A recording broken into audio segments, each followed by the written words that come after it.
love or loyalty crisis. My husband waited until I'd just come home from work, tossed my keys on the table, and told me he was leaving me for my best friend.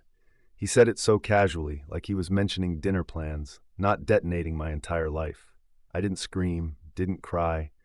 I just stood there staring at him, heart racing, waiting for the rest. He'd been seeing her for months. They were in love. He packed a bag and walked out the door before I could even process what was happening. The next day, my best friend showed up at my apartment, eyes blazing, demanding to come in. I expected apologies or excuses, but she didn't bother. Instead, she told me he'd showed up at her place last night and confessed everything, expecting her to welcome him with open arms. She laughed in his face. She told him she didn't want him, never had. She was in love, but not with him, with me. She let that bomb drop and then stormed out, leaving him stunned and alone on her doorstep.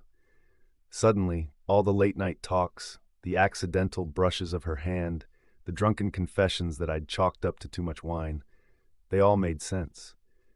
I was furious at both of them for blowing up my marriage, but even angrier at myself for how relieved I felt. In the mess of betrayal, I realized my pulse didn't race for my husband anymore, hadn't for a long time. It was her laugh, her eyes, her touch I craved, and I'd buried it under years of routine and denial.